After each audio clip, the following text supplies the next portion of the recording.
So, we have the First Descendant, and I've spoken to quite a lot of people about this game way before it launched on Steam or anything like that. And people said through the betas and everything, they were playing 50 plus hours, they were thoroughly enjoying it, and still wanting to play more. So I was really looking forward to this one. I had it all planned out, I had created like thumbnails for parts of the walkthrough and everything. And then it comes to release day, and this is where things change. In this video, we're going to be going through, is it worth playing the First Descendant? And yeah, we've got quite a bit to unpack in this video. We're going to start off with when you first begin the game, you get to pick from one of 3 characters or one of 3 descendants. And then as you make your way through the game, there will be other ascendants, including ultimate versions of them, which basically just buff them up a little bit. And these are either going to cost you a metric ton of real money, or they're going to take an incredibly long time of grinding. And I totally understand, this game is free to play. But when you're seeing a massive amount of things in the real money shop, and you're thinking, well, there's more items in the shop than what there is, like, by at least 3 or 4 times the amount of different activities you can do in the game, it kind of sets the path for the game.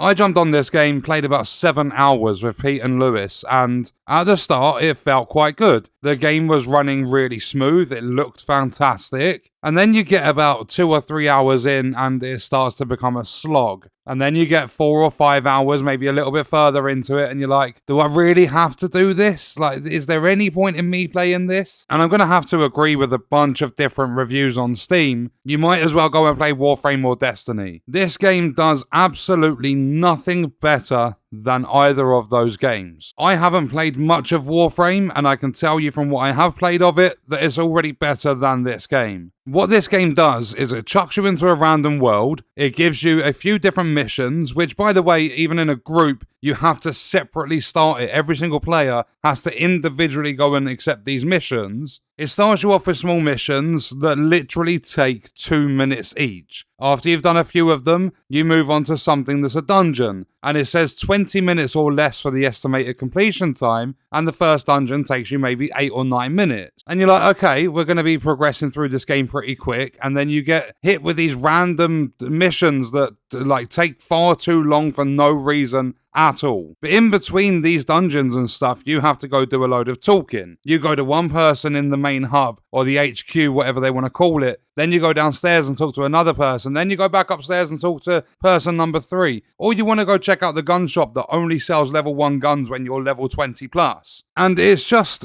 doing the same thing over and over and over again. And it starts from the very fucking beginning of this game. You jump into a mission, you're going to have to eliminate the enemies that are around. Or you jump into one, you're going to have to stand in a circle and hack the data and wait for the percentage to build up to 100, then you're done. Or you're going to jump into a mission where you have this little robot thing sat there and you pick up these bits of data and you drop them in the robot's mouth and you move on. There's even one mission where you get these little yellow orbs and you've got these platforms you have to jump across and grab 10 orbs and then go back to the start and it's mission complete. And this mission, me, Pete and Lewis managed to get it down to completing it in 21 seconds. But the game gets a lot worse than just having repetitive activities, because there are a few more activity types that open up. When you begin research of getting your different ascendants, not only do they cost a lot of gold, which is going to take a while to get, they're also going to need different parts. And these parts, you have to do certain things within the game. And for an example, if you want to get one of the starting 3 characters, their ultimate version, you can get a bundle that comes with them and a bunch of different materials and stuff that's going to cost you 5,000 of the premium currency, which is going to cost you £80. Or what you can do is there are 4 different parts to crafting one of them.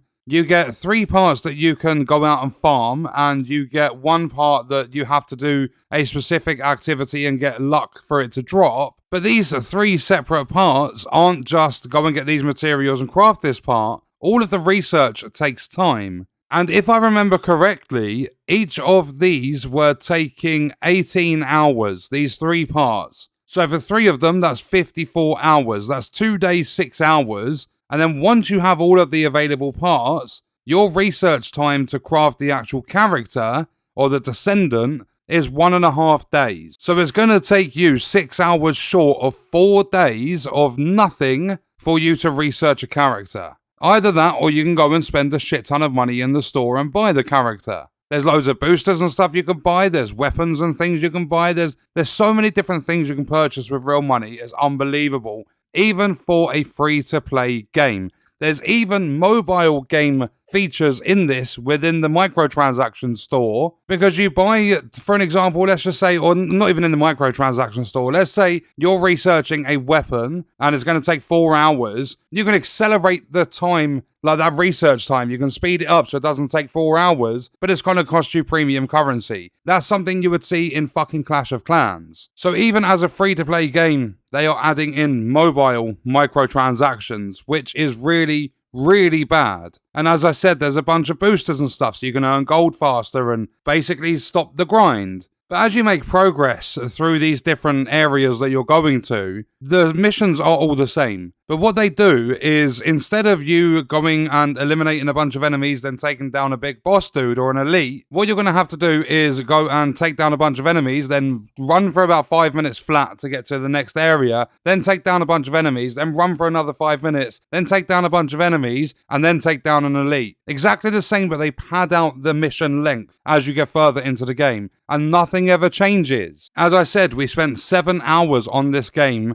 doing the same thing over and over and over again. You've even got these special operations, which are essentially a horde mode, and you get rewards like every 2 waves. You go through the first 4 waves, and they are really easy. You collect your rewards for the 4th wave, you continue, and wave 5 basically chucks an army after you. They are really tanky, they are really powerful. We died almost instantly. We had no downs or anything up to wave 4. Wave 5 hits and we all die multiple times. There is absolutely no balancing in this game whatsoever. From the very start of the game, even after reaching level 22 plus, the game itself in general is stupidly easy. Like, almost you could sit any child that has the ability to hold a gaming controller in their hand, you could sit them down at it and they're not going to struggle. It's really easy. Then you get to a boss section of the game and it's not even difficult, it just becomes time consuming because they've got these stupid phase mechanics in the game which are always the same. You've either got these like ball things above their heads, you need to destroy them in order to like take the invulnerability away, or you've got this stupid like bubble shield that you have to shoot these panels on the front of it to get rid of it so you can deal damage again, or they've got one which had a little bit of variety where you just have a bunch of enemies surrounding the boss and you have to kill them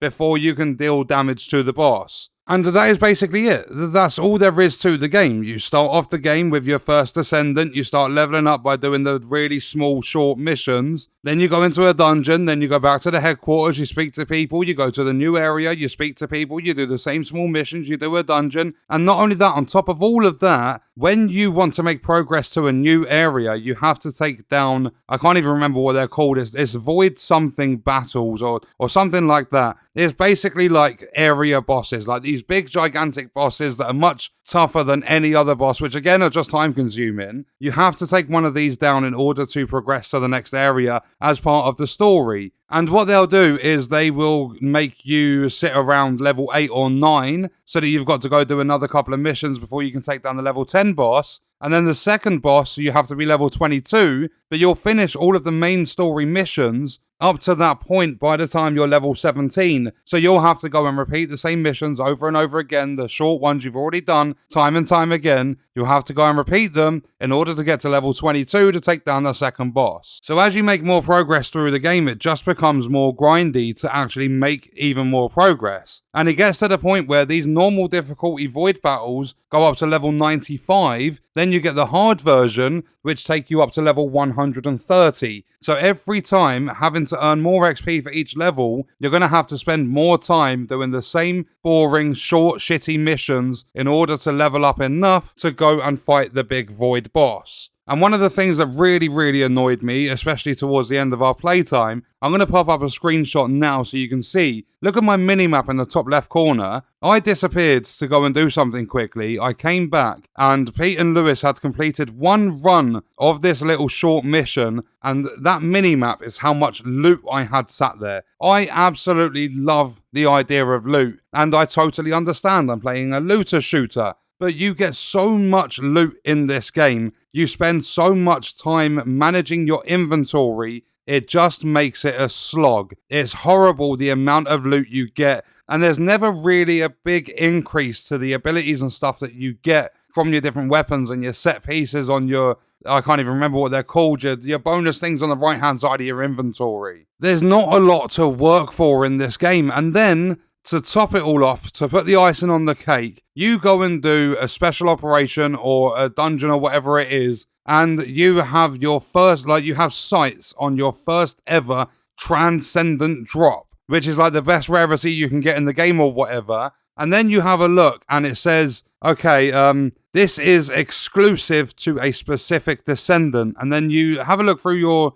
people that you can use, your different characters, your Descendants, and you realize this is one that I have to research. And that's obviously going to take time. But in order to research this one, I need to get the part first. So instead of getting the character, then getting the piece of gear that you can put on your character, you get the piece of gear which you cannot use until you've unlocked the character, which is going to come later down the line. Everything in this game is padded to make your playtime longer, to encourage you to spend more money in the real money shop. It's really, really fucking generic. There's nothing special to it whatsoever. It's repeat, repeat, repeat over and over again. Nothing ever. There's no variety in this game whatsoever. And on top of all of that, you've got a bunch of lag which starts happening a few hours in. You've got these mastery rank up level things available that just keep popping up on your screen over and over again. You've got an issue that's currently going on with the game where people are purchasing the premium currency with real money and it's not popping up in their inventory. So the devs put this notice in game. We are aware of this problem. We are sorry. We're working on it.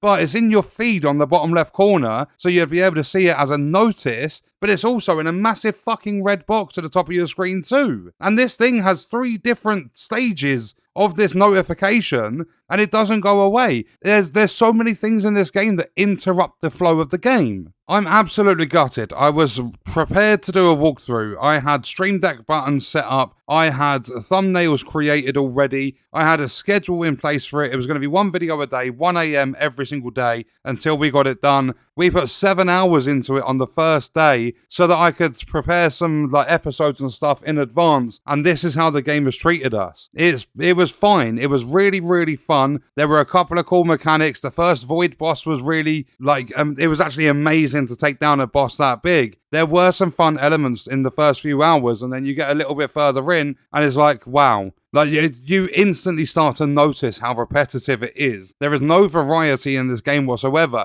and you're chucked so much loot, it gets to the point where I don't want to go near a looter shooter for a while. I've seen too much loot in 7 hours. I filled up my stash box within the first hour, my storage box, whatever you want to call it. I filled up my fucking inventory 5 or 6 times. And that's with my inventory capacity increasing, with my mastery rank up level available, whatever it is. I got to having an 80 capacity storage, inventory, whatever, and I filled it up 5 or 6 times. There's just so much junk that you get. You get so many materials from it, but because of that junk, you're spending so much time in your inventory marking everything as junk, deconstructing it all. You can't get immersed in this game. And then when you do try and get immersed, you just realize it's the same objectives over and over again in a different area. It's basically a reskin. They've taken the same objectives, sometimes doubled the duration of the mission due to having to do the same thing twice during that one mission. They've done that and basically just created a new area for you to do it in. It's the same thing with a different skin in each of the areas available to play in the game. So I'm going to wrap it up there before this becomes a 45-minute rant. But to answer the question, I'm pretty sure it's actually quite self-explanatory at this point. But to answer the question, is it worth playing the First Descendant? Absolutely no. No chance. It's not worth the space on your hard drive or your SSD. It really isn't. This game is really fun for the first couple of hours, but then it incredibly quickly goes downhill and it never recovers from it. Never, ever. 7 hours into this game, and I think I saw 4 different mission objectives. It would be alright if that was halfway through the game, but from the very get-go, you're doing the same thing over and over again. So yeah, with all the grinding through the research and having to being forced to do the same shitty little missions over and over again to level up to make progress in the story, with everything that we've mentioned in this video, I'm done with the game. I will not be doing a walkthrough. There will be no tips for it on the channel. I'm gutted because I was really looking forward to it, but everything we've mentioned has completely ruined this game for me, and I wish there was a way to get some of my time back. I feel as though I've really wasted 7 hours. So yeah, the First Descendant is not worth playing, and what we're going to do is leave that video there. Let me know your thoughts and stuff about this game in the comments, and I'll see you guys in the next one. I hope you enjoyed it. Thank you for watching.